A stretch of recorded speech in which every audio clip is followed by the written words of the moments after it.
So let's start from the very beginning. मतलब starting से हम start करते हैं from the very most fundamental vector, which is the first is the जो मैंने आपको define किया coordinate vector.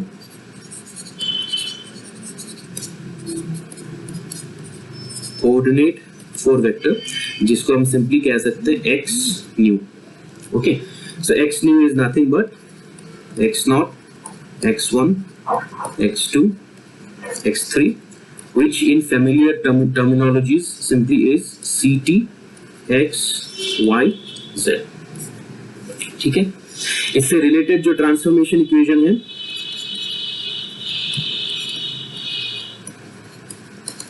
that was given by x bar mu is equal to summation of mu is equal to 0 to 3 lambda mu x. मैंने transformation equation कैसे लिखा था? हाँ,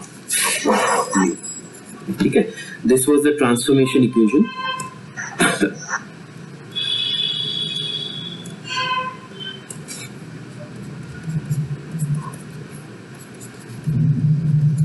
इन सब चीजों को आप प्लीज नोट डाउन कर लीजिए because these are all important points. Okay, you need to remember all of these things.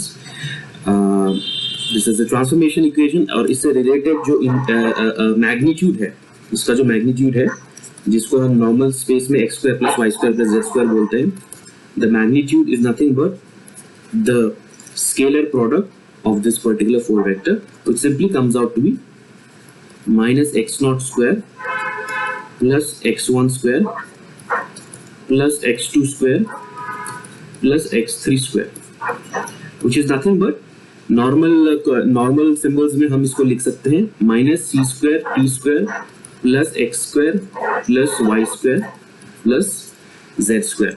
So this is the coordinate 4 vector. So जिसको हम पोजीशन 4 वेक्टर भी बोल सकते हैं. ठीक है, पोजीशन 4 वेक्टर भी हम बोल सकते हैं. ठीक है, सो इससे एसोसिएटेड हम एक इनफाइनाइटेसिमल डिस्प्लेसमेंट 4 वेक्टर भी डिफाइन कर सकते हैं. So you can define displacement मतलब कोऑर्डिनेट तो हो गया इसकी particular point in space time. Displacement is the moment the particle has undergone a path from one point to another. So displacement for vector मैंने del x में लिखा था. We will now consider infinitesimal displacements. Okay, so infinitesimal displacement is nothing but dx mu. ठीक है, मैंने अभी तक जो भी आपको दिखाया था मैंने del x mu में लिखा था, which is no difference whatsoever. जो मैंने del x mu के लिए कंक्लूड किया था dx mu के लिए भी वही सेम होगा. So dx mu is nothing but dx0, dx1, dx2, dx3. These are the components of the 4 vector, and in familiar terminologies. बेटा किसी का ऑडियो ऑन है, आप इसको ऑफ कर दो. गलत जोड़े क्या उसमें?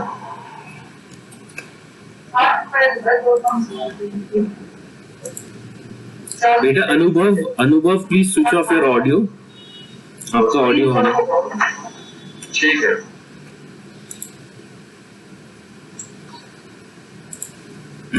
ओके,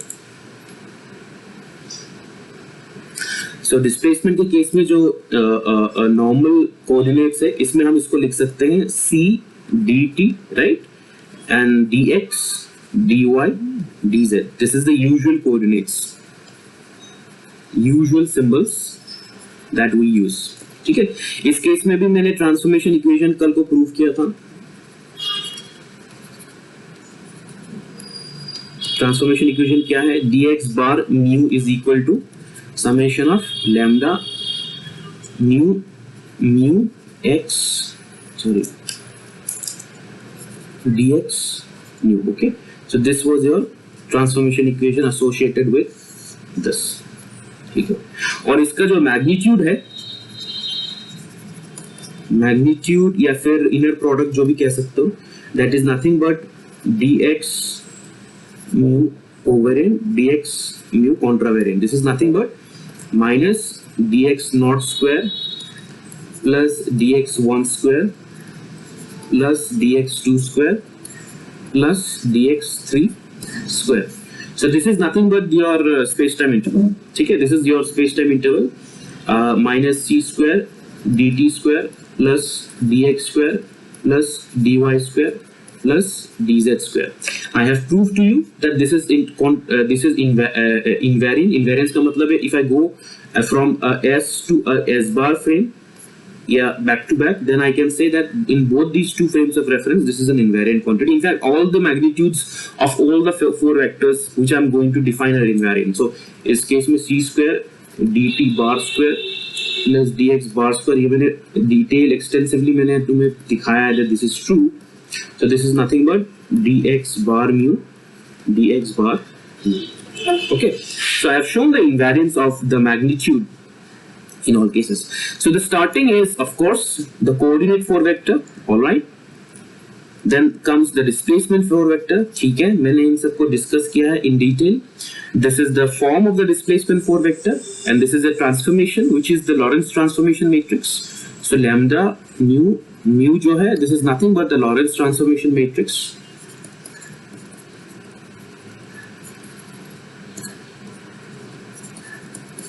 And इसके बाद जो आता है तुम्हारा मैग्नीट्यूड. ऑलराइट, तो now today I am going to define. बेटा अगर आप लोग नोट कर रहे हो and you need me to stop, then please बोल देना, मैं वेट कर लूंगा, कोई दिक्कत नहीं. And the next comes for velocity. Okay, so third is for velocity, जिसको कहते हैं proper velocity.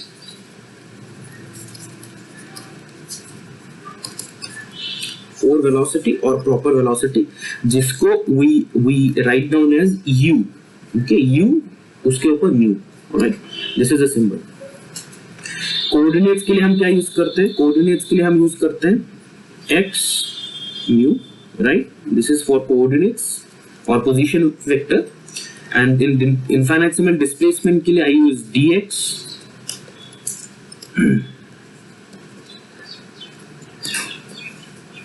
Alright. And for velocity के लिए I write u. So for velocity क्या है? सबसे पहले the definition of for velocity I want to give. So the definition of for velocity is quite simple. That it represents the rate of change of the position with respect to proper time. Okay. The for velocity is the rate of change of for position with respect to proper time. Okay, this is the same definition as the normal velocity. Normal velocity को भी हम बोलते हैं कि position के respect में the rate of change of position with respect to time क्या है. The only important distinction here is that हम यहाँ पे proper time को introduce कर रहे हैं. This is something that is important. You need to note this down. कि जो भी हम components को define करेंगे in S4 vectors, acceleration हो, force हो, momentum हो, velocity हो, we will only introduce those physical quantities which are invariant. Invariant का मतलब है it is constant across all inertial frames of reference. So proper time लेना जरूरी क्यों है? क्योंकि अगर कोई इंसान जो है, let's suppose कोई observer एक frame of reference में है and he is studying like the ball that is moving. All right.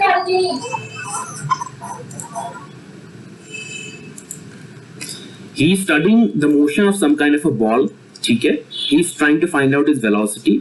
Now initially जो है, इस बंदे का हाथ क्यों नहीं है? हाथ इनिशियली जो है न्यूटन मैकेनिक्स में जो इस बंदे से रिलेटेड जो एक क्लॉक है, वॉच, ठीक है, और जो मूविंग ऑब्जेक्ट से रिलेटेड वॉच है, दोनों एक ही रेट में मूव करता है, तो हमें कोई दिक्कत नहीं है. So with our definitions of time do not change.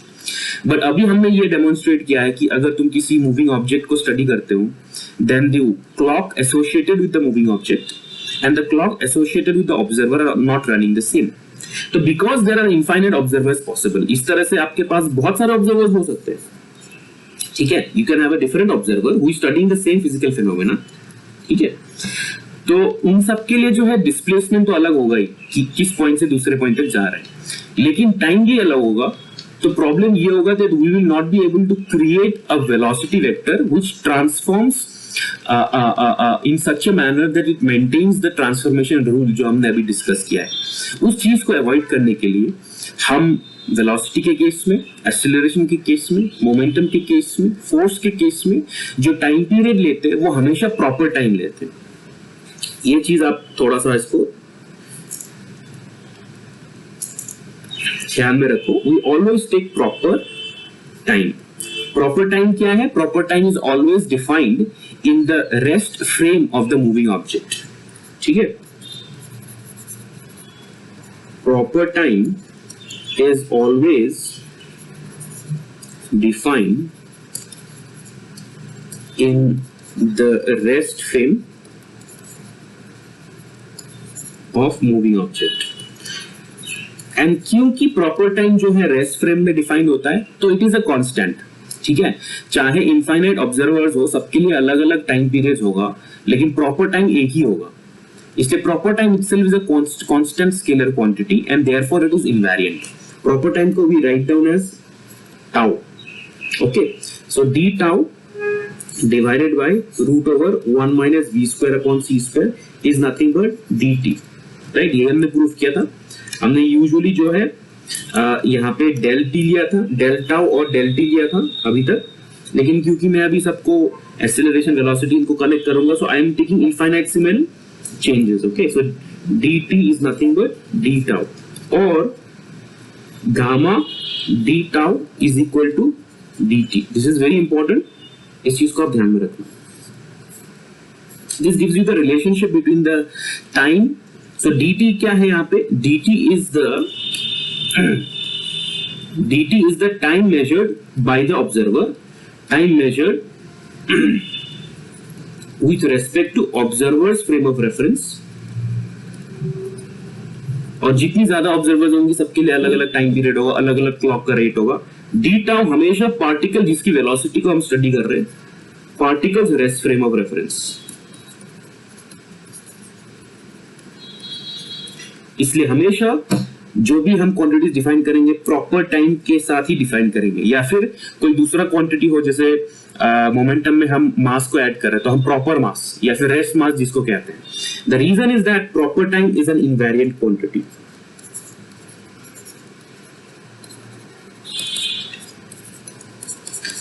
Proper time by definition is invariant. Proper time की वैल्यू सिर्फ रेस्ट फ्रेम ऑफ रेफरेंस में होता है, तो वो जो क्वांटिटी है वो इनवेरिएंट रहता है. चाहे तुम किसी भी फ्रेम ऑफ रेफरेंस से उस पार्टिकल के मोशन को स्टडी कर रहे हो, उसका जो प्रॉपर टाइम है वो एक ही रहेगा. It is not going to change.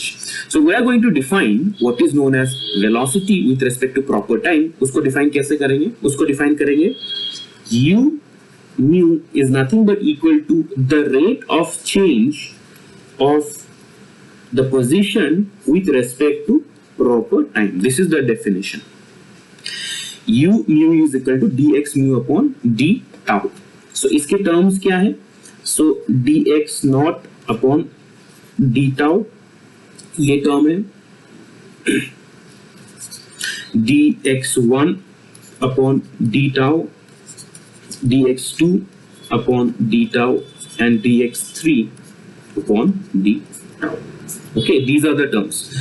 Now to make our calculations easier we can use that d tau gamma is nothing but dt. ये ऑब्जर्वर के पर्सपेक्टिव से, dt ऑब्जर्वर के पर्सपेक्टिव से. यहाँ पे dx, dx1, dx0, dx2, dx3 ये observer के perspective से. तो what I can say is, so dt is nothing but equal to, or d tau is equal to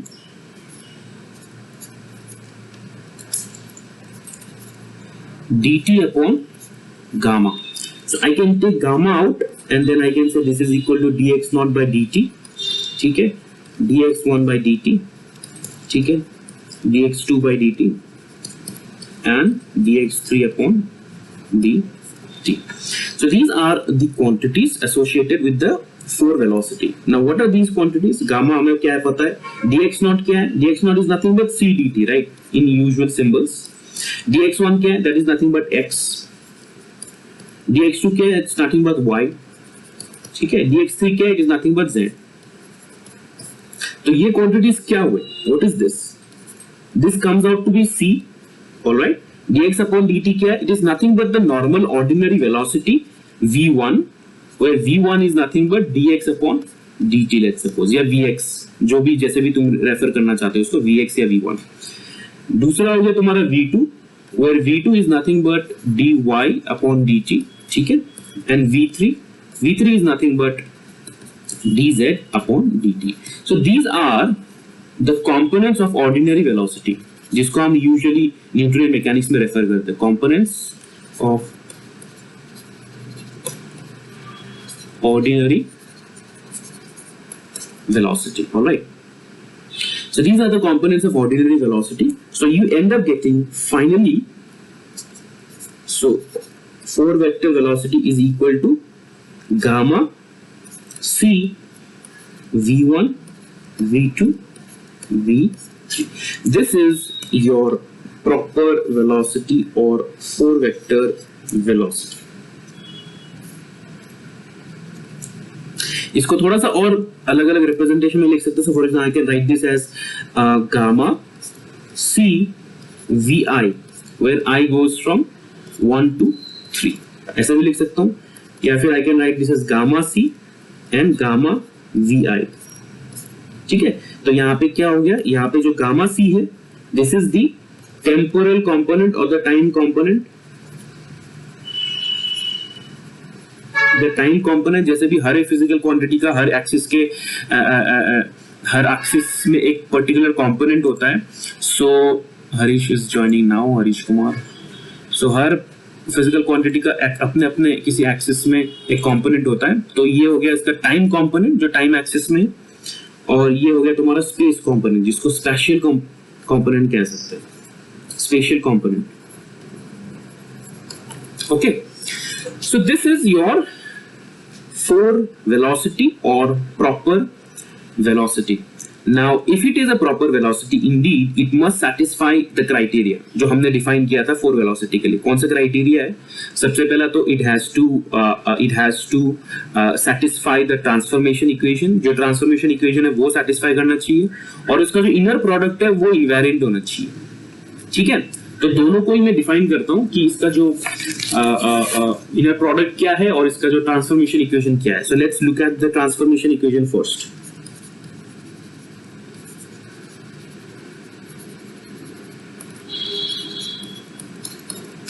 So if you want to look at the transformation equation, if you want to prove the transformation equation, I'll have to start with the Lorentz transformations first. So Lorentz transformation से शुरू करते हैं.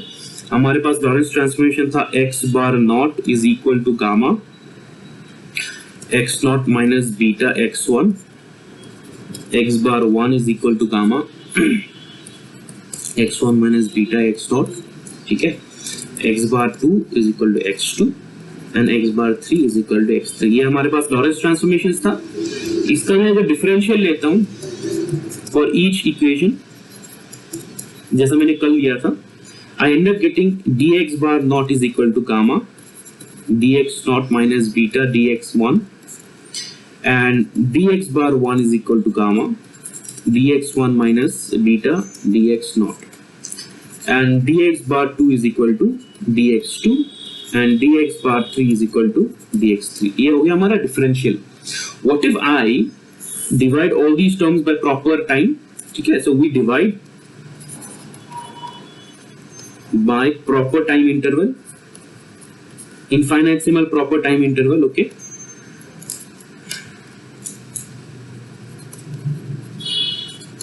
in that I will simply get dx bar naught upon d tau is equal to gamma dx naught upon d tau minus beta dx1 upon d tau. ठीक है, then I'll get dx bar 1 upon d tau is equal to gamma dx1 upon d tau minus beta dx naught upon d tau. ठीक है, and then I'll get dx bar 2 upon d tau is equal to gamma dx2 upon d tau, and dx bar 3 upon d tau is equal to gamma dx3 upon d tau. तो ये कौन से equations हुए? These equations are what? These equations are nothing but the first is u bar naught term, ठीक है, is equal to gamma u naught minus beta u1. ठीक है, by definition. दूसरा हुआ u bar 1 is equal to gamma u1 minus beta u0 by definition. तीसरा equation हुआ तुम्हारा u bar 2 is equal to gamma u2, ठीक है, और चौथा हुआ तुम्हारा u bar 3 is equal to gamma u3 by definition. All right, so you end up getting your original Lorentz transformation matrix, which is u bar naught, u bar 1, u bar 2 and u bar 3 is equal to u0, u1, u2, u3, which is nothing but equal to क्या है ये quantities? ये quantities है तुम्हारे gamma minus gamma beta 0 0, ठीक है, यहाँ पे तुम्हारा माइनस गामा बीटा गामा 0 0, ठीक है, and then 0 0 1 0 and 0 0 0 1. So you end up getting your original transformation equation u bar mu is equal to summation involving mu to 0 to 3 lambda mu mu u mu. All right, so this is your transformation equation जो मैंने starting में कहा था, which must be followed by all four vectors. जितनी भी four vectors मैं define करूंगा, they must all satisfy this transformation equation. So जो four velocity मैंने define किया है, it indeed satisfies this transformation equation. So if it indeed satisfies this transformation equation, therefore that means this is indeed a four velocity. So this satisfies the four vector transformation equation. Beta, are you following? आप लोग gamma component ऊपर, sorry ये मैंने लिख दिया यार, हाँ यहाँ तो गामा कंपोनेंट नहीं है, हाँ ठीक है, चलो एटलीस्ट तुम लोग फॉलो तो कर रहे हो, क्या है, ठीक है, you are right, there is no gamma component here, this is right, yes, ठीक है,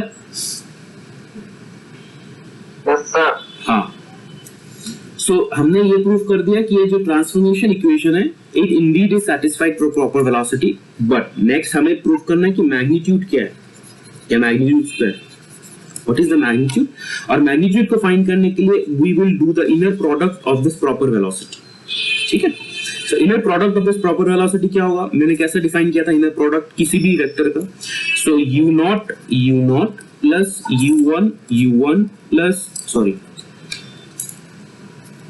u2 plus u3.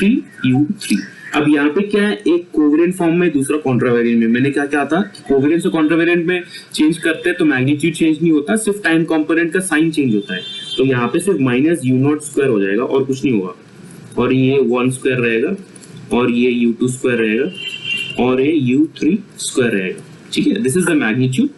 So this comes out to be what? Minus u0 is nothing but, you can directly put up the values. So u is what? U is gamma c, ठीक है, and gamma v1, gamma v2 and gamma v3, ये हमारा four velocity. So यहाँ पे तुम्हारा आ गया minus u0, so gamma c square का term आ जाएगा, so gamma square c square plus u1 के टर्म में क्या आएगा, gamma स्क्वायर v1 स्क्वायर, ठीक है, प्लस u2 के टर्म में क्या आएगा, gamma square v2 square plus u3 में क्या आएगा, gamma square v3 square. So this is nothing but equal to minus gamma square c square plus gamma square, ये v1 square plus v2 square plus v3 square क्या है, ये ordinary velocity के components है ना, v1 square plus v2 square plus v3 square ordinary velocity component है, v है, v क्या है, v is the velocity with which the particle is moving in the क्या कह सकते हैं, the ordinary velocity जिसको हम define करते हैं, that does not contain the time component. Okay, so this is simply nothing but minus gamma square c square plus gamma square v square हो गया. So this is nothing but gamma square will be common, so gamma square is common, so you end up getting minus c square plus v square. So gamma square is what, 1 minus v square by c square, 1 minus v square upon c square. So this is minus c square plus v square. So this simply comes out to be nothing but you end up getting c square minus v square, ठीक है, और यहाँ पे आ जाएगा तुम्हारा minus c square minus v square और ऊपर आ जाएगा सी स्क्वायर का टर्म. सो ये जो हो गया तुम्हारा कैंसिल, ठीक है. You end up remaining minus c square which is a constant.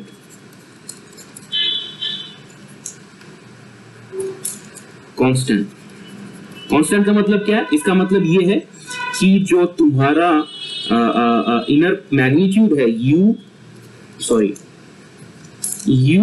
Mu, ये जो है फ्रेम इंडिपेंडेंट है, ये इनवेरिएंट है. तो तुम चाहे एस फ्रेम में इसको मेजर करो या u mu S bar frame में इसको मेजर करो, ठीक है, it is going to be minus c square which is a invariant quantity. Invariant of frame of reference transformation, ठीक है. So this is something very important. This you have to remember for further. इनसे related जो numericals है, इन numericals को करने के लिए तुम्हें ये याद रखना पड़ेगा कि जो इसका मैग्नीट्यूड क्या, प्रॉपर वेलोसिटी की मैग्नीट्यूड क्या है. प्रॉपर वेलोसिटी का मैग्नीट्यूड है ये. This is the magnitude of proper velocity.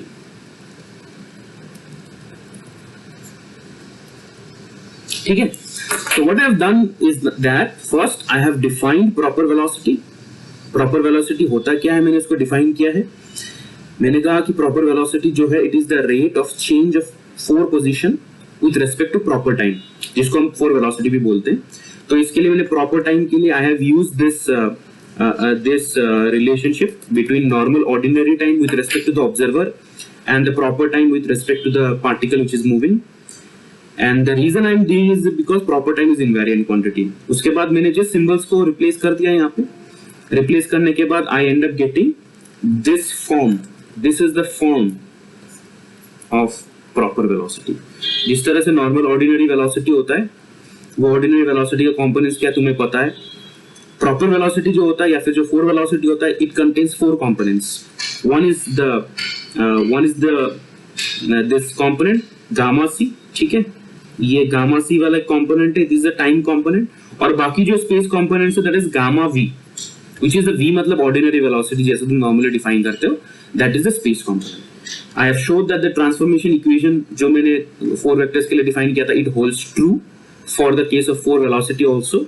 And then I have showed कि इसका जो मैग्नीट्यूड है, इसका जो इनर प्रोडक्ट विद इटसेल्फ है, that is a constant. Constant होने का मतलब है it is invariant with respect to any kind of a frame of reference. So this is what the velocity vector in 4-dimensional space-time mathematically is.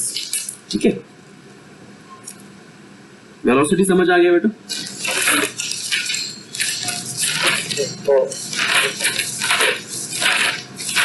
तो अगर आपको velocity समझ आ गया किस तरह से हम obtain कर रहे हैं, देन इसका मतलब है जो बाकी फिजिकल क्वांटिटीज है उनके साथ ज्यादा दिक्कत नहीं होना चाहिए. तो बाकी फिजिकल क्वांटिटीज हमारे पास क्या है जो यूजुअल है. फॉर एग्जांपल मोमेंटम है, फॉर एग्जांपल हमारे पास एक्सेलरेशन है, फॉर एग्जांपल फोर्स है, और भी बहुत सारे पॉसिबल है, बट वो सारा हम डिफाइन नहीं करेंगे. So let's start defining one by one the other quantities also. So the next quantity is, मैंने क्या डिफाइन किया स्टार्टिंग में, पोजीशन, फिर डिस्प्लेसमेंट, फिर वेलोसिटी. अब है हमारे पास एक्सेलरेशन. सो फॉर एक्सेलरेशन जिसको कहते हैं proper acceleration.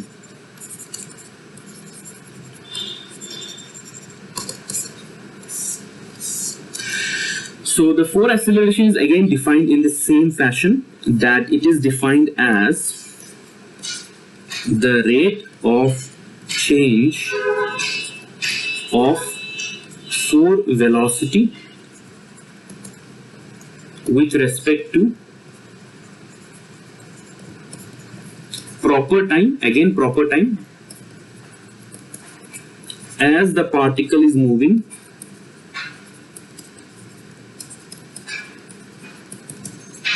along its world line. जो वर्ल्ड लाइन या फिर ट्रेजेक्टरी के साथ लंग मूव कर रहा है, तो प्रॉपर टाइम के रेस्पेक्ट में जो चेंज इन वेलोसिटी होगा that is going to be proper acceleration. So it is defined as a nu. Okay, this is a symbol that is used. All right, so what is a nu? A nu is simply d u nu upon d tau. That's it. The rate of change of force velocity with respect to proper time. So उसके लिए हम क्या कर सकते हैं? Four velocity क्या है हमें पता है. फोर वेलोसिटी है d u naught upon d tau. ठीक है. So d u one it components will be d tau. ठीक है. So d u two its components will be, ठीक है, and d u three upon d tau. These are the components associated with the acceleration. So if these are the components, सबसे पहले again we can use कि proper time जो है it is nothing but D T is equal to gamma d tau. So d tau is equal to dt upon gamma. I can use this expression. So if I use the expression, gamma will come out. I will get du naught upon dt. ठीक है. du1 upon dt. ठीक है. du2 upon dt. ठीक है. And du3 upon dt. So what are these quantities? These quantities are nothing but gamma. du naught क्या है? c dt है. ठीक है. And du1 क्या है? du1 is nothing but the velocity associated with your this thing, क्या बोलते हैं? The ordinary velocity. So gamma c. So this is nothing but the velocity v1, d v1. नहीं, यहाँ पे एक गामा को बाहर नहीं निकालते. एक सेकंड. बिकॉज गामा के अंदर भी एक वेलोसिटी का टर्म है ना. सर एक चीज है. या सर एक डाउट है. प्रॉपर वेलोसिटी में हमने जो डिस्प्लेसमेंट है वो एक फ्रेम ऑफ रेफरेंस में कंसीडर करी है और जो टाइम है वो हमने दूसरे फ्रेम ऑफ रेफरेंस का कंसीडर करा है. हाँ हाँ. तो सर ये तो थोड़ी वो है ना, मतलब इनकंसिस्टेंसी है ना इसमें कि हमने डिस्प्लेसमेंट एक फ्रेम ऑफ रेफरेंस के लिए और टाइम दूसरे फ्रेम ऑफ रेफरेंस के लिए. देखो, अगर तुम पार्टिकल के फ्रेम ऑफ रेफरेंस से वेलोसिटी डिफाइन करोगे तो हमेशा जीरो रहेगा ना. हाँ सर. पार्टिकल तो हमेशा रेस्ट पे है. हाँ सर वो तो ठीक है. तुम अगर एरोप्लेन में ट्रेवल कर रहे हो तो तुम्हारे पर्सपेक्टिव से तुम्हारा वेलोसिटी जीरो हुआ ना. हाँ सर ठीक है. फिर तो तुम दोनों को तो तुम नहीं ले सकते ना. नहीं सर, मतलब बट अगर हम जिस फ्रेम ऑफ रेफरेंस में हमने डिस्प्लेसमेंट मेजर करा है पार्टिकल का, उसी फ्रेम ऑफ रेफरेंस में टाइम यूज करना ना हमको. हमने हाँ वो मैं बताया मैं क्यों नहीं यूज किया. ठीक है. So d u nu upon d t अगर मैं करूँ ना तो ये जो क्वांटिटी है it is not invariant under a Lorentz transformation. ठीक है.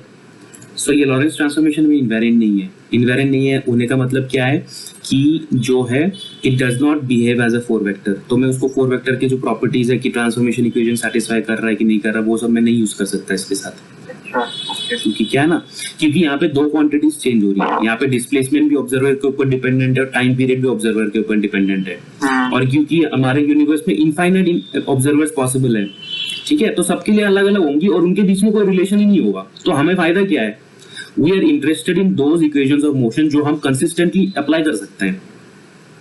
हम तो उन्हीं equations और उन्हीं physical quantities में interested रहते हैं जिसको consistently across all independent inertial frames of reference apply कर सकते हैं. अगर हम apply नहीं कर सकते तो क्या फायदा है?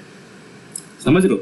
इसलिए जब the moment जो मैं जो time period जो है मैं d tau लेता हूँ, now that is something different. अगर मैं u mu के d tau लेता हूँ ना, now this is something which transforms usually under LT like sorry मैंने यहाँ पे u क्यों लिखा है? तो ये x है ना, तो वेलोसिटी की बात कर रहा हूँ. x है ना, सॉरी. हाँ, it usually transforms under this. So u mu bar is equal to lambda nu mu u. So ये transformation equation along with the other properties of four vectors is satisfied by this particular quantity. तो इस quantity को हम जैसे दूसरे physical quantities के साथ compare कर सकते हैं और उससे meaningful inference निकाल सकते हैं. क्योंकि ये जो है Lorentz transformation के अंदर invariant रहता है ये physical quantity, जैसा मैंने अभी दिखाया तुम्हें प्रूव करके. Yes sir. है ना. तो क्योंकि ये quantity है इसलिए हम टाइम जो है ओरिजिनल प्रॉपर फ्रेम में रहता है। इनफैक्ट मैं मोमेंटम को भी वैसे ही डिफाइन करूंगा, मैं एक्सीलरेशन को भी वैसे ही डिफाइन कर रहा हूँ, मैं फोर्स को भी वैसे ही डिफाइन करूंगा कि कोई भी पार्टिकल जैसे तुम्हारा मूव कर रहा है, कोई भी पार्टिकल तुम्हारा मूव कर रहा है, ठीक है, तो बाकी सारी जो फिजिकल क्वांटिटी वो ऑब्जर्वर के पॉइंट ऑफ व्यू से होगा, लेकिन जो टाइम है वो ऑब्जेक्ट का क्लॉक होगा, ठीक है। The time will be objects clock, time interval will be the objects clock, इसलिए हम इसको प्रॉपर टाइम कह रहे हैं, क्योंकि हम इसको डिवाइड कर रहे हैं ना, हम डिवाइड कर रहे हैं तो हमें ऐसा क्वांटिटी चाहिए जो स्केलर इनवेरिएंट हो, ठीक है। हम ऐसा क्वांटिटी नहीं चाहिए जो लॉरेंस ट्रांसफॉर्मेशन के अंदर चेंज होता रहे, फिर हम कर ही नहीं पाएंगे कैलकुलेशन, दिक्कत हो जाएगी बहुत। इसलिए ये जो स्टैंडर्ड कन्वेंशन ये है कि हम पार्टिकल की एक्सीलरेशन को स्टडी कर रहे हैं, फोर्स स्टडी कर रहे हैं, वेलोसिटी स्टडी कर रहे हैं, तो टाइम जो है वो तुम्हारा जो है पार्टिकल के रेस्पेक्ट में होगा। सिर्फ टाइम ही नहीं, कुछ और भी फिजिकल क्वांटिटीज है जो हम पार्टिकल के रेस्पेक्ट में, फॉर एग्जांपल रेस्ट मास, तो पार्टिकल का जो रेस्ट मास है, हम जो है अभी तुम देखोगे जब मैं मोमेंटम को डिफाइन करूंगा और जो फोर्स में डिफाइन, उसमें भी मैं रेस्ट मास लूंगा, मैं रिलेटिविस्टिक मास नहीं लूंगा। क्यों? क्योंकि रेस्ट मास भी is nothing but proper mass. Proper mass मतलब it is defined from the perspective of the rest frame of reference of the particle.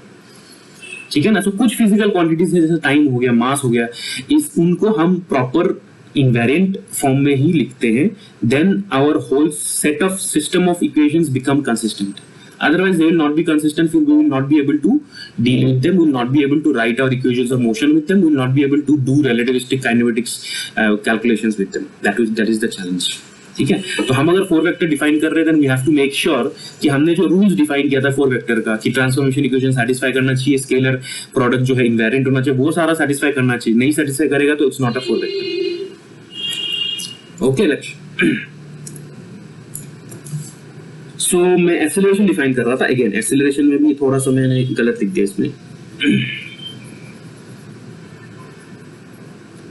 So acceleration is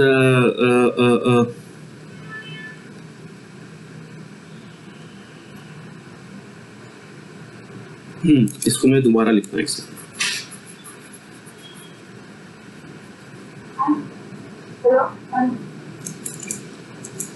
Okay, so let us write down the acceleration again using this expression. Using this expression, I can say that this is equal to du mu upon dt, right? d tau के जगह पे dt आ गया तुम्हारा। Saurav is again joining right now. So dt के जगह पे d tau हो गया, ठीक है। अब जो है I can write down these components. So gamma d by dt of u mu, ये क्या u क्या है? U contains the components of c, so u is the proper velocity, contains the components of c, mu v1, mu gamma v2, gamma v3. Okay, so this is gamma v1, gamma v2 and gamma v3. So this is nothing but gamma d by dt of gamma c, d by dt of gamma v1, d by dt of gamma v2 and d by dt of gamma v3. Okay, तो यहाँ पे जो है acceleration major कर रहे हैं, ठीक है। Gamma contains the velocity term, ठीक है, and I am doing a time derivative with respect to not only gamma but also with the product which is velocity, तो इसलिए हमें यहाँ पे चेन रूल यूज करना पड़ेगा। So what will you do is gamma, so c is a constant, so c will come outside, so this is going to become d gamma upon dt, ठीक है। First term जो है इसको हम लिख सकते हैं gamma d v1 upon dt plus v1 d gamma upon dt, ठीक है। सेकेंड टर्म को हम लिख सकते हैं gamma d v2 upon dt plus v2 d gamma upon dt, and जो थर्ड टर्म है उसको हम लिख सकते हैं gamma d v3 upon dt plus v3 d gamma upon dt. Alright, so basically you end up getting gamma c e gamma upon dt. So यहाँ पे जो है ये जो टर्म है this is gamma into d by dt of vx. This is gamma into d by dt of vy. This is gamma into d by dt of vz. तो मैं यहाँ लिख सकता हूँ d gamma d v vector ordinary velocity terms है ना upon d T. Alright, सारे को मैं कंबाइन कर दिया, या फिर मैं इसको वी आई भी लिख सकता हूँ, वी आई लिख सकता हूँ आई गो इसको 1 2 3, या फिर मैं इसको वेक्टर के टर्म्स में लिख देता हूँ। और जो दूसरा है तुम्हारा ये this is v x into d gamma by d t, v y into d gamma by d t and v z into d gamma by d t. तो इसको मैं लिख देता हूँ v d gamma upon d t. Right, so this contains 3 separate terms, जिसको मैंने एक term पे लिख दिया। So what is d v ordinary velocity by dt? This is nothing but ordinary acceleration. This is ordinary acceleration, so this can be written as gamma c d gamma upon dt. So gamma ordinary acceleration plus v d gamma upon dt. So this is your acceleration for vector. This is your acceleration for vector. Okay, it might look a little bit complicated, but this is what it is. Okay, and this acceleration for vector also satisfies all the other properties of transformation. It also satisfies the property of invariance as you go from one frame of reference to another. इसका जो magnitude है constant रहता है. इसका sir sir ये D gamma by d T है, ये very करेगा क्या? तो कांस्टेंट होता सर। गामा क्या है? 1 upon minus v square upon c square ना। ये वी क्या है? सर वो जो फ्रेम होता है उसकी वेलोसिटी है वो कांस्टेंट ही रहेगी ना। यहाँ पे हम दो फ्रेम्स के बीच में कंपैरिजन थोड़ी कर रहे हैं, यहाँ पे हम पार्टिकल के मोशन को स्टडी कर रहे हैं, है कि नहीं? तो ये जो v है वो पार्टिकल का वेलोसिटी है।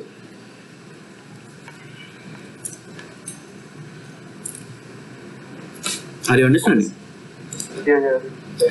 यहाँ हम क्या करते हैं लॉरेंस ट्रांसफॉर्मेशन में दो फ्रेम्स के बीच में कंपैरिजन करते हैं, ठीक है, और कहते हैं कि एक फ्रेम दूसरे के रेस्पेक्ट में रिलेटिव मोशन में है, ठीक है।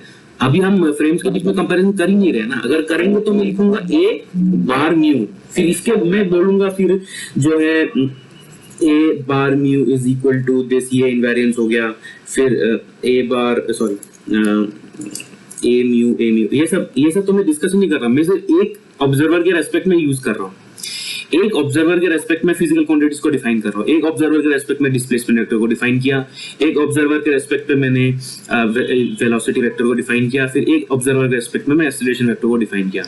तो डिफाइन करने के बाद टाइम पे जो वेलोसिटी v है वो किसका, वो पार्टिकल का वेलोसिटी है, वो यूनिफॉर्म वेलोसिटी के टाइम पे पार्टिकल का यूनिफॉर्म वेलोसिटी है, एक्सीलरेशन वेक्टर के टाइम पे पार्टिकल का इंस्टेंटेनियस वेलोसिटी है, और कुछ नहीं है, ये जो v है, ठीक है। So this v square is equal to v1 square plus v2 square plus v3 square, particle का जो velocity components along xyz direction. Okay, so acceleration also satisfies those quantities of invariance of magnitude and the transformation equation. वो सब मैं नहीं करूंगा, I will go straight ahead to another important question that might get asked, that acceleration vector and the velocity vector are orthogonal. So this is a question that might get asked. Prove that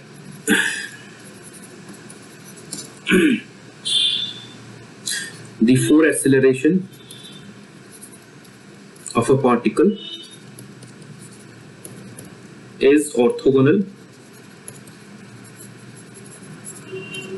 to its force velocity.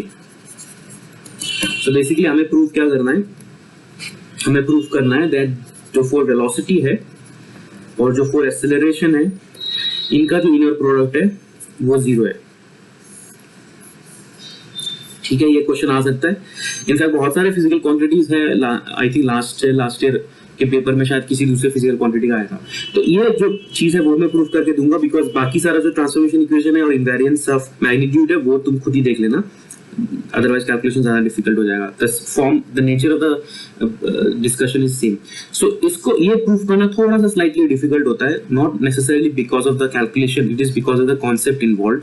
सो मैं उस concept को थोड़ा सा तुम्हें explain कर देता हूँ कि वो कॉन्सेप्ट मतलब एक्चुअली है क्या.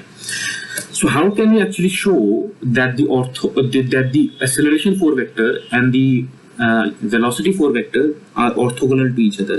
That means their inner product, that means their dot product basically. दो वेक्टर के बीच में अगर हम डॉट प्रोडक्ट लेते हैं वो जीरो होता है तो हम कहते हैं कि they are orthogonal vectors, right.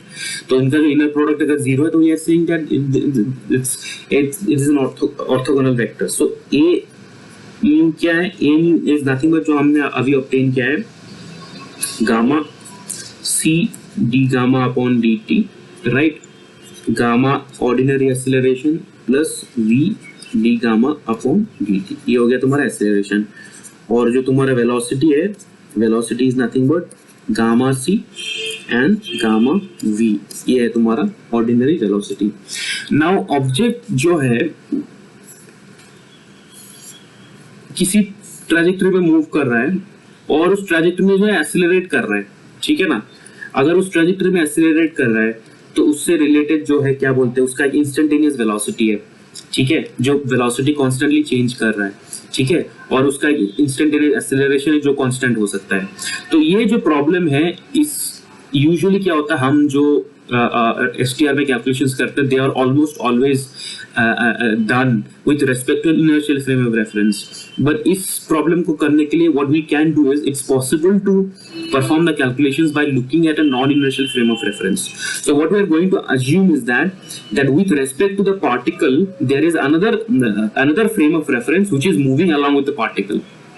तो पार्टिकल जिस वेलोसिटी के साथ जा रहा है, पार्टिकल जिस एक्सेलरेशन के साथ जा रहा है, वो फ्रेम ऑफ रेफरेंस भी उस पार्टिकल के वेलोसिटी या एक्सेलरेशन के साथ जा रहा है, ठीक है. So whatever is the velocity of the particle and whatever is the acceleration of the particle, the frame of reference is moving along with that particle momentarily, ठीक है. So we will perform this calculation based on what is known as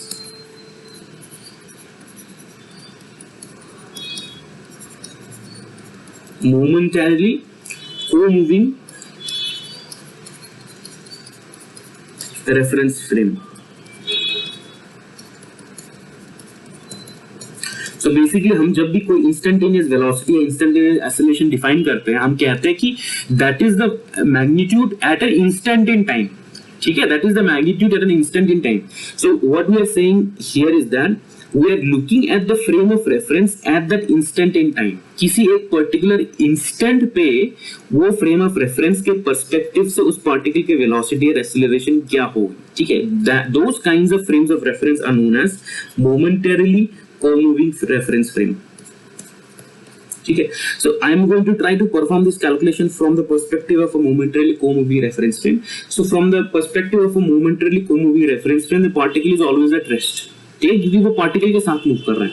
सो उसकी जो ordinary velocity होगी, ordinary velocity components will always come out to be zero. So if you write the four velocity, this comes out to be gamma c and zero. क्यों? क्योंकि the reference frame itself is moving with the same velocity at that particular instant with the particle. तो reference frame के comparison में, तो reference frame के perspective से, so now we are looking at the whole thing from an observer who is also moving along with the particle. उसकी जो ordinary velocity components है, they turn out to be zero. So this thing comes out to be zero. Now what about gamma? If you look at gamma, so this is also equal to root over 1 minus v square upon c square. So v comes out to be 0. So gamma comes out to be how much? Gamma comes out to be 1. So gamma also comes out to be constant basically in this particular case. So if gamma comes out to be constant, then d gamma upon dt also comes out to be 0. Okay. So this is only true in जिसको हम कहते हैं MCRF, okay, in a momentarily co-moving reference frame. This is true only for that kind of a case. So if that is the case, then I can redefine the acceleration for velocity as being equal to gamma c into 0. So d gamma upon dt is equal to 0. ठीक है, gamma the ordinary acceleration plus जो velocity वो भी zero है और जो D gamma upon dt वो भी जीरो है. So this comes out to be gamma zero and gamma a. So this is nothing but basically, so ये हो गया तुम्हारा गामा c जीरो एंड ये हो गया तुम्हारा gamma square zero a. Alright, so which is nothing but gamma square zero a1 a2 A3. So now if I look at, with respect to this MCRF, if I look at this particular U mu A mu quantity, so this is what, this is nothing but minus U naught A naught plus U1 A1 plus U2 A2 plus U3 A3. So this is nothing but what, U naught A naught क्या है, U naught A naught जो है, U naught तुम्हारा gamma C है ना, U naught is nothing but gamma C.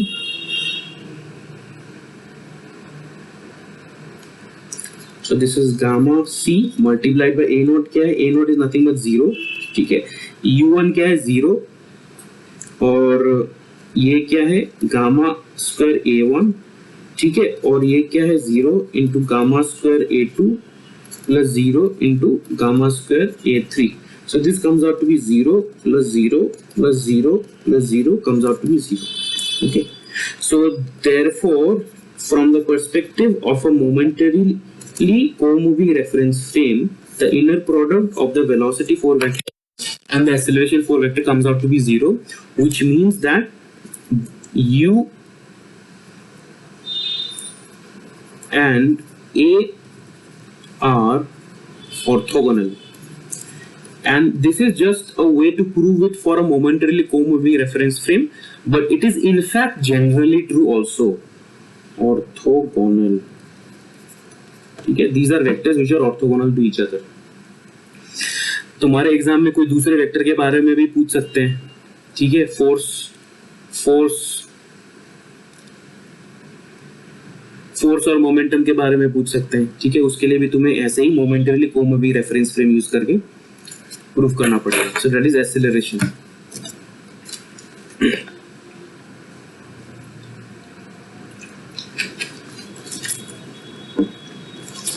Next जो है the very important quantity that we need to redefine as a 4 vector is that of a momentum. So momentum is not very difficult to define, it's very easy to define. It gets defined in exactly the same manner that I have defined the other physical quantities. Yash is joining now.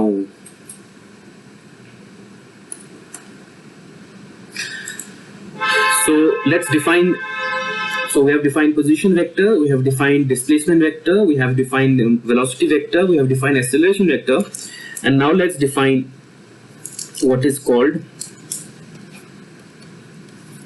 what is known as momentum 4 vector or energy momentum 4 vector. Okay, it is known as because it contains the energy expression. Energy, this is very important. Okay, ये चीज थोड़ा सा ध्यान से समझना. Energy momentum 4 vector, very very important. Some also known as momentum 4 vector or momentum energy 4 vector.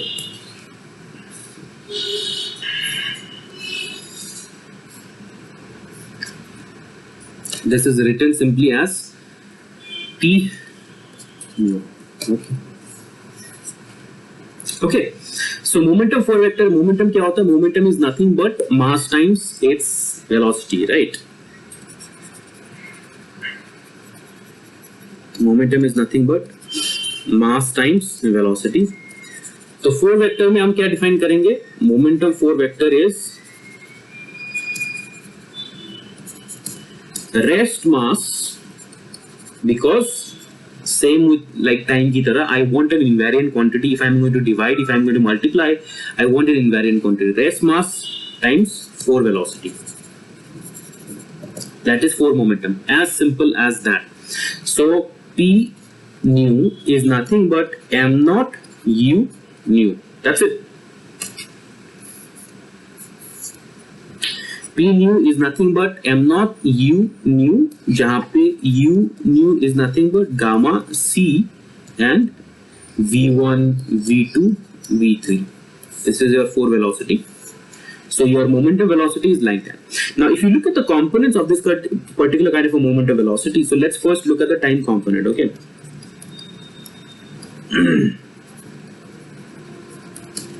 Time component क्या है? P naught है ना, so it is nothing but m naught u naught, right? So what is m naught u naught? So m naught u naught क्या है? Gamma c. Gamma क्या है?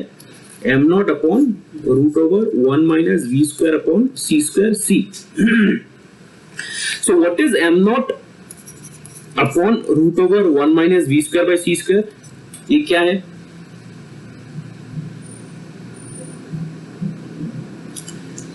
What is m naught upon root over 1 minus v square upon c square?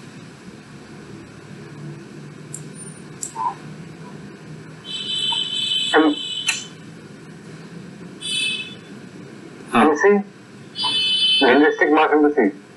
Yes, it is relativistic mass. इसका जो proof है, मैंने जो note share किया है ना स्टार्टिंग में, ग्रुप बनाने के बाद एक एसटीआर का नोट शेयर किया था, मेरा जो अपना हैंड रिटन नोट्स है, उसमें मैंने एक थॉट एक्सपेरिमेंट डिस्कस किया हुआ है, thought experiment to prove the mass energy equivalence formula. तो उसके नेक्स्ट पेज में मैंने ये प्रूव किया हुआ है। शायद आप लोगों ने फर्स्ट सेमेस्टर में इसको प्रूव किया भी होगा, आई डोंट नो, यूजुअली तो करते हैं, बट अगर आपको दोबारा देखना है तो मेरे नोट्स में जो थॉट एक्सपेरिमेंट मैंने डिस्कस किया है to prove E is equal to mc square, उसके नेक्स्ट पेज में मैंने इसको प्रूव किया है, ठीक है। So this is an expression which gives us an idea about how mass changes with respect to the velocity of a particle. All right, so this is nothing but mc. This is nothing but the relativistic mass multiplied by the velocity of light, जिसको mc को क्या लिख सकते हैं हम, mc square upon c लिख सकते हैं, और mc square is nothing but the total energy of the particle due to its motion as well as its rest mass upon c. So p naught is nothing but E upon c. This is important. ठीक है. So what about the other components, the spatial components?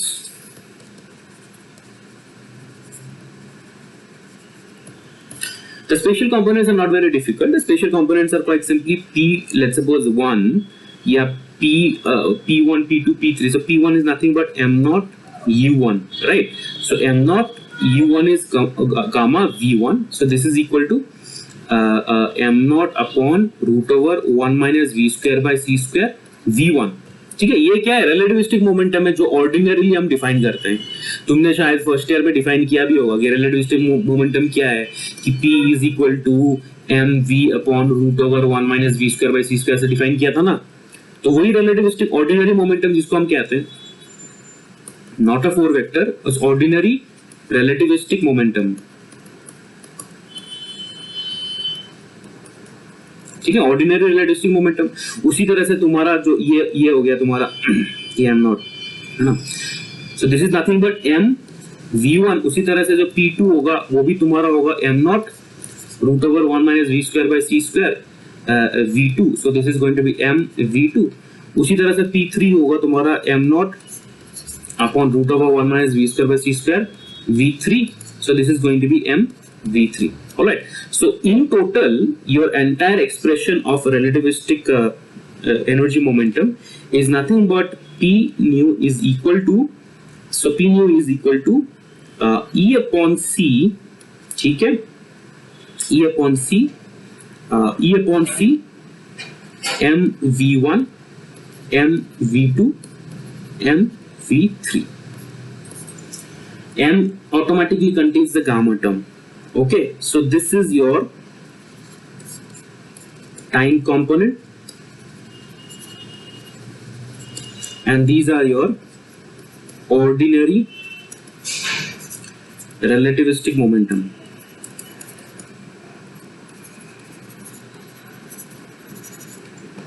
ठीक है, जिसको हम लिख सकते हैं p gamma के टर्म्स में भी लिख सकते हैं, सो E अपॉन c, ठीक है, ये हो गया गामा m नॉट v1 भी लिख सकते हैं, ये गामा m नॉट v2 भी लिख सकते हैं, ये गामा m नॉट v3 भी लिख सकते हैं।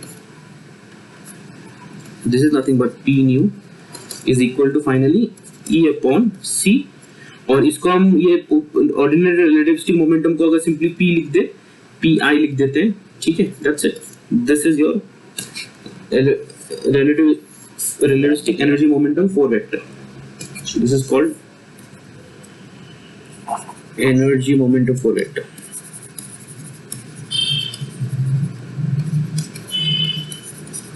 और मोमेंटम एनर्जी फॉर वेक्टर कुछ किताबों में है।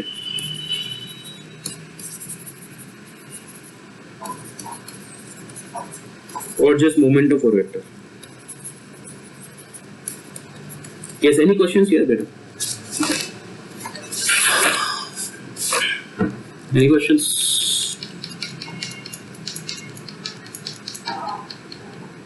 No questions. इसका भी ट्रांसफॉर्मेशन इक्वेशन प्रूव करना बहुत ही आसान है. जो हमने ट्रांसफॉर्मेशन इक्वेशन वेलोसिटी के लिए प्रूव किया था, इफ यू रिमेंबर, तो वेलोसिटी का ट्रांसफॉर्मेशन इक्वेशन था u bar 1, u bar not u bar 1, u bar 2, u bar 3. ये था वेलोसिटी का transformation equation. So gamma minus gamma beta 0 0 minus gamma beta gamma 0 0 0 0 1 0 0 0 0 1. ये था वेलोसिटी का transformation equation. u0 u1 u2 u3. इसको सिर्फ m0 से multiply कर दो, दैट्स इट. इसको m0 से मल्टीप्लाई कर दो तो वो बाय डेफिनेशन फोर वेक्टर का कंपोनेंट हो गया. तो this is nothing but p bar not, p bar 1, p bar 2, p bar 3. ठीक है. This is nothing but gamma minus gamma beta 0 0 minus gamma beta gamma 0 0 0 0 1 0 0 0 0 1. So this is p naught, p1, p2, p3. So this is nothing but p bar nu is equal to summation of lambda nu mu p nu. This is your transformation equation. So this is also a four vector, but there are two things which are extremely important associated with this momentum four vector. सबसे पहले तो है इसका magnitude. उसका magnitude क्या है? Magnitude हम ऐसे यूजुअल जैसे प्रूफ करते हैं वैसे प्रूफ करेंगे. p nu. ठीक है. तो this is minus p not square plus p1 square plus p2 square plus p3 square. Minus p not square क्या है? p not square is nothing but what? p not square is ये, है ना. ये हो गया तुम्हारा p not square. m not gamma c. So minus m not square gamma square c square. ठीक है. और p1 2 3 क्या है? Gamma m not v. Okay. So gamma square m not square v1 square plus gamma square m not square v2 square plus gamma square m not square v3 square. ठीक है. तो ये क्या हुआ? This is nothing but m not square gamma square c square. तो ये v1 v2 v3 square के terms को अगर हम एक टर्म में कॉमन ले ले तो this is nothing but gamma square m not square v square. ठीक है. So this is nothing but gamma square हम कॉमन ले लेते, m नॉट स्क्वायर को हम कॉमन ले लेते, तो minus c square plus v square हो गया ये. तो गामा स्क्वायर क्या है? 1 minus v square upon c square. ठीक है. अगर माइनस को मैं बाहर ले लेता हूं तो हो गया माइनस, यहां माइनस हो गया. ठीक है. सो अगर मैं c स्क्वायर को कॉमन ले लेता हूं तो minus m not square c square को कॉमन ले लेता हूं, ये बन जाएगा 1 minus v square upon c square. तो ये हो गया तुम्हारा कैंसिल. तो you end up getting minus m not square c square. So which is constant quantity. Constant quantity का मतलब है that this is invariant. p mu e mu is equal to p bar mu e bar mu is equal to minus m naught square c square. So this is a constant invariant quantity. ये quantity बहुत ही important है because कि हम कल relativistic kinematics के problems करेंगे कि particle collision हो रहा है, पार्टिकल डीके हो रहा है. तो जब भी हम मोमेंटम कंजर्वेशन को अप्लाई करेंगे ना तो ये क्वांटिटी तुम्हें याद रखना जरूरी है. ये क्वांटिटी बार बार आएगा. तो मोमेंटम कंजर्वेशन मतलब क्या है? मोमेंटम कंजर्वेशन का मतलब ये है दैट कि रिलेटिविस्टिक फोर वेक्टर जो है it is a momentum quantity that remains conserve during a process. जो नॉर्मल हम न्यूटोनियन मैकेनिक्स में बोलते हैं कि मोमेंटम इज कंजर्व वगैरह वगैरह, वो नॉन रिलेटिविस्टिक केसेस के लिए ट्रू है. ठीक है. आप शो कर सकते हैं, you can show that the Newtonian momentum जो 3 मोमेंटम वेक्टर है that is not conserved for extremely high velocities. When frames of reference are moving at velocities near about the speed of light, then the Newtonian momentum that we discuss usually is not conserved. But the four vector momentum जो हमने अभी define किया है, that is a conserved quantity in any kind of a process. इसको भी prove कर सकते हैं. You can prove this. This is something that you can prove. Prove that this quantity is conserved. Guys, are you following? Yes, sir. Any question, doubt, something?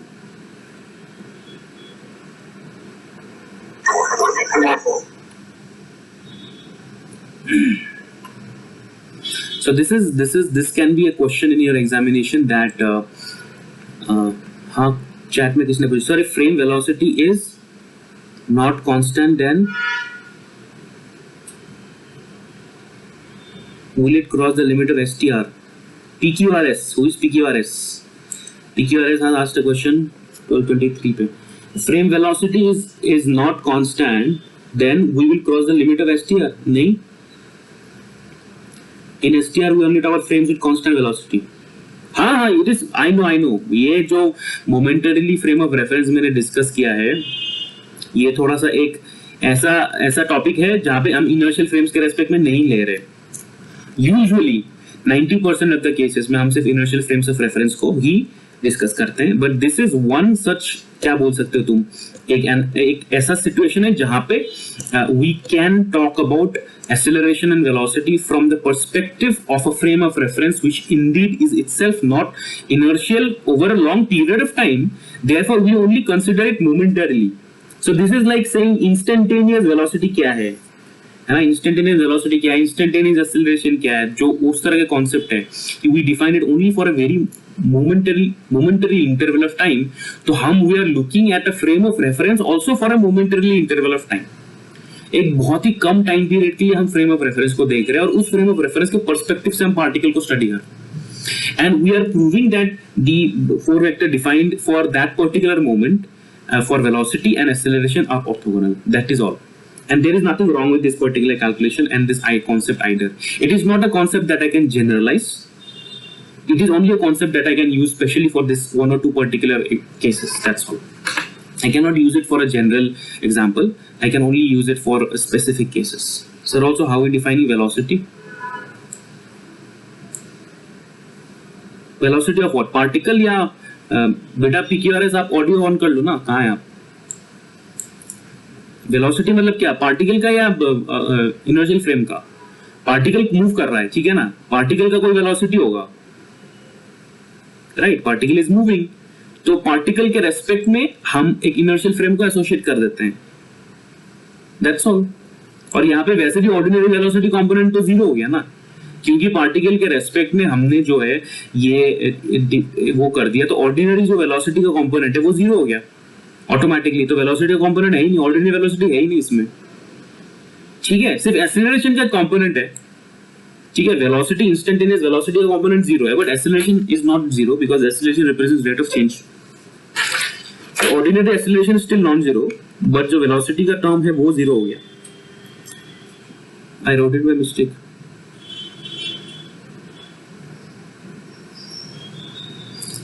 ठीक, समझ आ गया? आई meant zero acceleration. अब acceleration क्या है?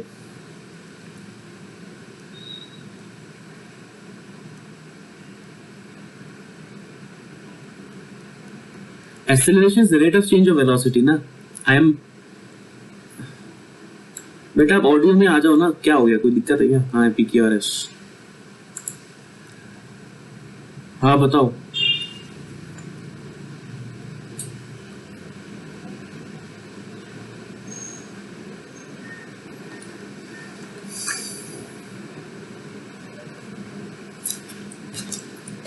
अच्छा, audio not working. चलो, मैं basically ये एक स्पेशल केस है, it's a very special case of looking at this particular problem that we consider the physical quantity from the perspective of an inertial frame which is attached to the particle, but only for a moment, ठीक है.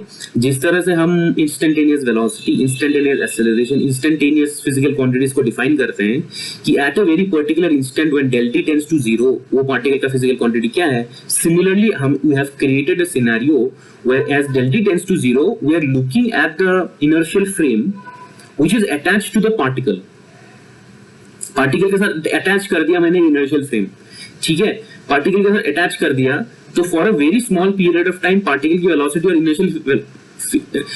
Inertial frame की velocity same है. Same होने का मतलब क्या है? That means the with respect to that frame particle is not moving, right?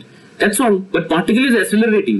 So particle का acceleration rate of change of velocity जो है, velocity component zero हो सकता है, but rate of change जो है zero नहीं है ना. Rate of change is still non-zero. So acceleration जो है वो ordinary acceleration जो है वो that is still non-zero यहाँ पे. Velocity जो ordinary velocity है that is zero, but ordinary acceleration is not zero. And this is a calculation that we cannot always use for all kinds of cases. This is something that we can always only use for certain kinds of cases, especially in this kind of a case. The only way to solve this orthogonality property is by considering an MCRF or a momentarily co-moving reference frame. Similarly, for other orthogonality properties of other physical quantities like forces and momentum, उसके लिए भी हमें करना पड़ेगा. इसको आप थोड़ा सा सोचना. It's not that difficult, all right? हाँ, तो मैं और कहाँ तक पहुंचा था? मैं पहुंचा था invariance of the momentum magnitude. So this is the magnitude of 4 momentum. So this is the magnitude of 4 momentum. यहाँ से मैं relativistic energy expression को भी obtain कर सकता हूँ. Relativistic energy expression क्या है? So this is an important point. Relativistic energy expression है तुम्हारा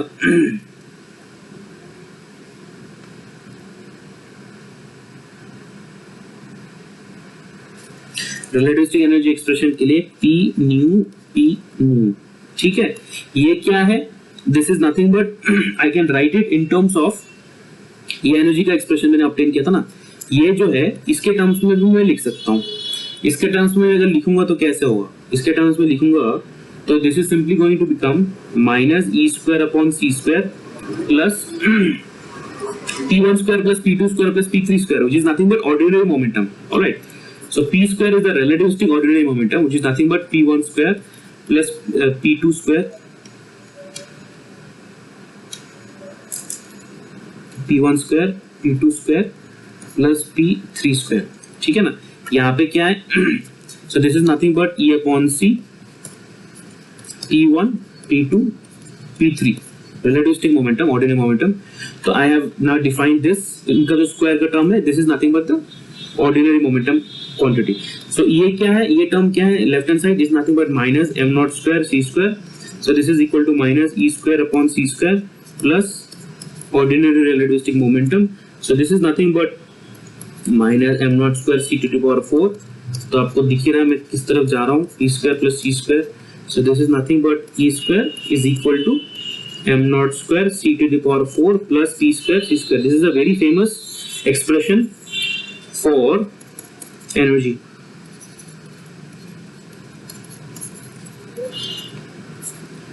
जो relativistic energy है किसी भी पार्टिकल का, it is a combination of its kinetic energy as well as its rest mass energy.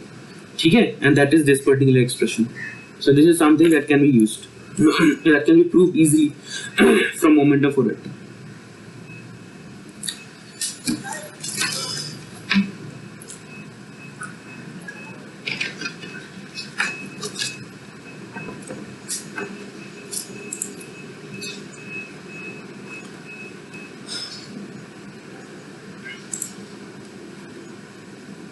Okay, so ये हो गया तुम्हारा मोमेंटम.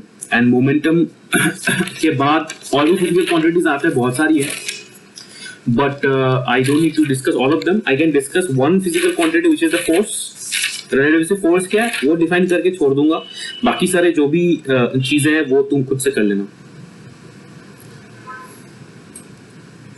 फोर्स को लास्ट मैं डिफाइन कर देता हूँ.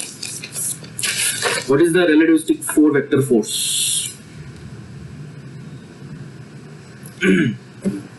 Okay, so we have defined coordinates, we have defined displacement, we have defined velocity, acceleration, momentum.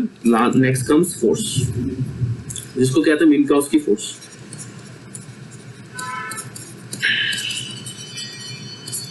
और प्रॉपर फोर्स और 4 फोर्स वेक्टर. ठीक है, तो वो क्या होगा? हमारे पास मोमेंटम है, p nu is equal to e upon c, ठीक है, पी आई। तो force is nothing but the rate of change of the four vector momentum with respect to the proper time, ठीक है। so d p nu upon d tau, that's it, that is the force।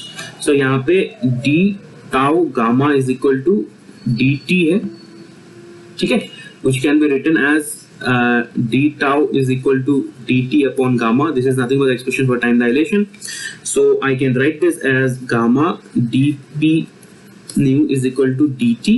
so this is nothing but gamma d by dt of p nu, क्या है, p nu is e by c, ठीक है, e by c है, और तुम्हारा जो है normal p है, pi है, so that is nothing but gamma d by dt of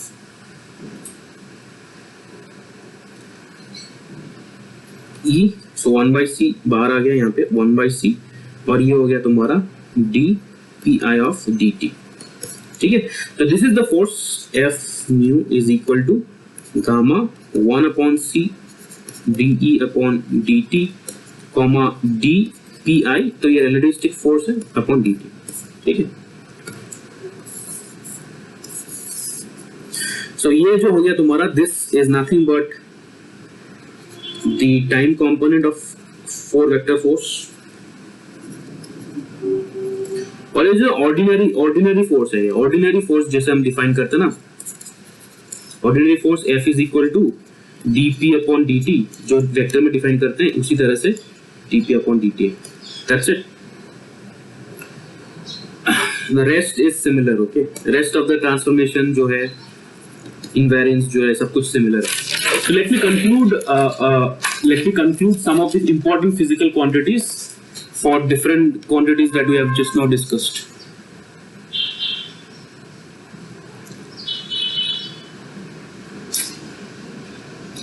So I can create a table. I can say that जो coordinate है, position, okay, जो वेलोसिटी है, जो एक्सेलरेशन है, और जो फोर्स है, उनका टाइम कंपोनेंट क्या है, उनका स्पेशल कंपोनेंट क्या है, और उनका जो मैग्नीट्यूड क्या है, ठीक है। जो टाइम कंपोनेंट है कोऑर्डिनेट्स का ct, ठीक है। तो वेलोसिटी का टाइम कंपोनेंट क्या है, गामा c, ठीक है। एक्सेलरेशन का तो मैंने यहाँ लिखा नहीं, मोमेंटम का लिखा है, एक सेकंड, एक्सेलरेशन को छोड़ दो, एक्सेलरेशन का भी जो ऑब्टेन किया है वो कॉम्प्लिकेटेड एक्सप्रेशन है। मोमेंटम का जो है वो है तुम्हारा e अपॉन c, फोर्स का है तुम्हारा gamma upon c d E upon d t, ये हो गया तुम्हारे सब टाइम कंपोनेंट्स। जो स्पेस कंपोनेंट है तुम्हारा कोऑर्डिनेट्स का है नॉर्मल, जो आर, ठीक है, आर मतलब एक्स वाई जेड। वेलोसिटी का है gamma, normal ordinary velocity. Momentum का जो है relativistic momentum, so m v, ठीक है, और एम नॉट गामा वी, और तुम्हारा फोर्स का क्या हो गया गामा एफ, ठीक है। और जो मैग्नीट्यूड स्क्वायर है इसमें क्या है, magnitude square is nothing but r square minus c square t square. Velocity का क्या है, वेलोसिटी का minus c square, I have proved it. Momentum क्या क्या है, मोमेंटम का minus m naught square c square. और ये जो न्यूटोनियन फोर्स है ना, इसका तुम प्रूव करोगे, खुद प्रूव कर लेना एक बार, इनका स्क्वायर है ये। और एक और था डिस्प्लेसमेंट, डिस्प्लेसमेंट का भी सिमिलर है। डिस्प्लेसमेंट का सिंपली सी डी टी, और यहाँ पे है डी आर, ठीक है। और यहाँ पे है dr square minus c dt square. So these are some of the expressions जो तुम्हें काम आएगा whenever you are performing problems. So whenever you are performing any kinds of problems, these expressions will be help. मैंने जितना हो सके मैंने कर दिया है. कुछ चीजें नहीं करा है, जैसे फॉर एग्जांपल फोर्स और मोमेंटम के बीच में ऑर्थोगोनैलिटी को प्रूव नहीं किया, वो तुम कर लेना. एक्सेलरेशन का जो मैग्नीट्यूड है वो ऑब्टेन नहीं किया, वो भी तुम कर लेना. फोर्स का मैग्नीट्यूड ऑब्टेन नहीं किया, वो भी तुम कर लेना. But it is all going to be similar. और भी कुछ फिजिकल क्वांटिटीज है, इलेक्ट्रोमैग्नेटिक जैसे वेव हो गया, उसकी जो फेज हो गई या उससे रिलेटेड कुछ अदर प्रॉपर्टीज हो गए, वो भी जो है उसमें भी इस तरह से तुम अप्लाई कर सकते हो. So for example current density हो गया, वेक्टर पोटेंशियल हो गया, वेव वेक्टर हो गया. सो इस तरह के बहुत सारे फिजिकल क्वांटिटीज हैं जिनका तुम जो है देख सकते हो कि इनसे related time component, space component, इनके 4 वेक्टर का क्या है. ठीक है. So this is all for today. Any questions you have, you can ask.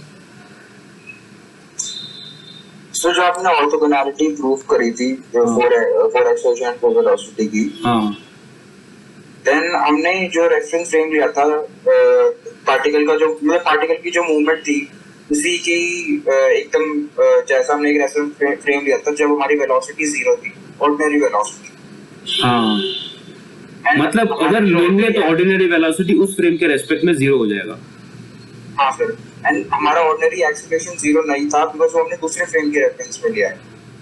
नहीं, यहाँ पे 2 फ्रेम ऑफ रेफरेंस नहीं है, एक ही फ्रेम ऑफ रेफरेंस है. तो सर फिर ऑर्डिनरी एक्सेलरेशन 0 कैसे नहीं हुआ अगर हमारी ऑर्डिनरी वेलोसिटी 0 कांस्टेंट है? क्योंकि जो तुम्हारा क्या है ना, जो तुम्हारा फ्रेम ऑफ रेफरेंस है वो इनर्शियल है ना.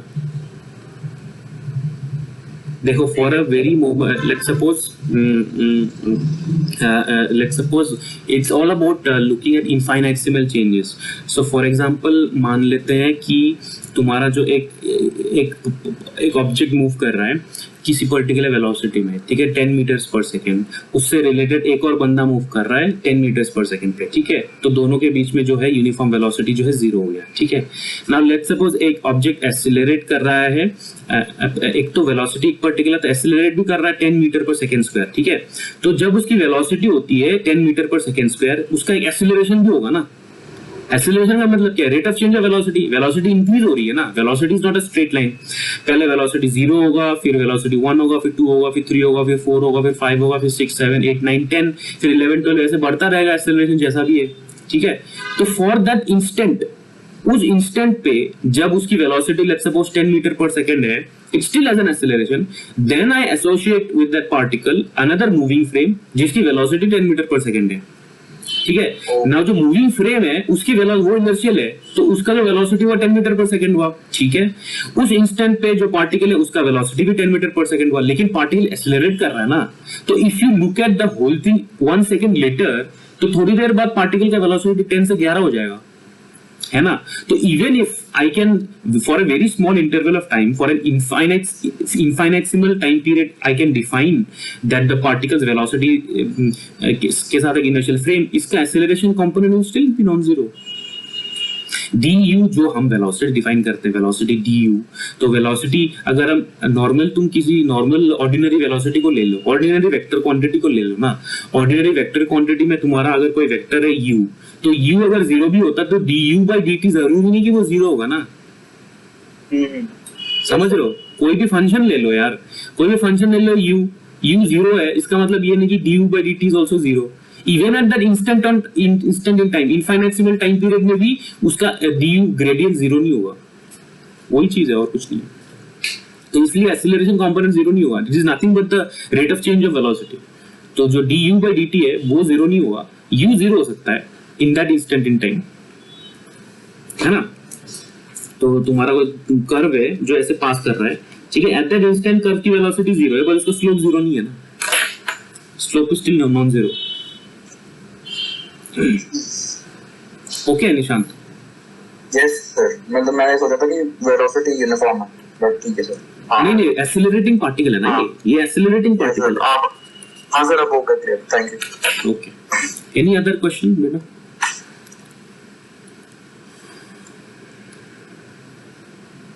देखो ये जो टॉपिक्स है वो इतना ज़्यादा इजी नहीं है, तो आई एम श्योर कि कुछ ना कुछ डाउट तो ज़रूर होगा, तो you can ask if you want. हाँ, किसी ने क्या कमेंट किया है?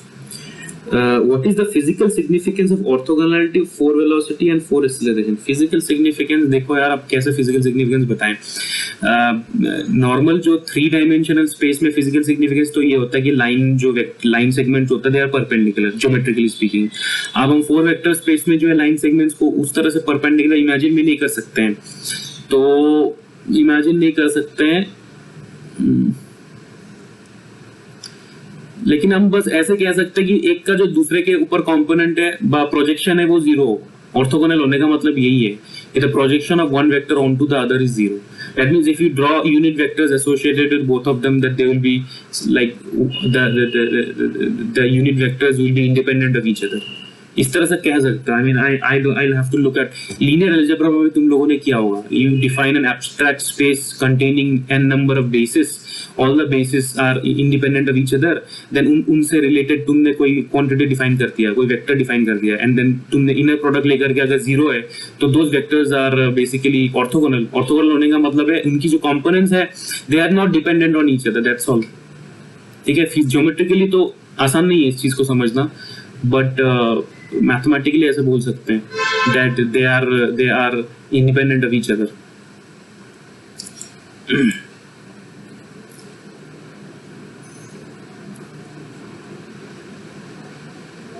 ओके पंकज।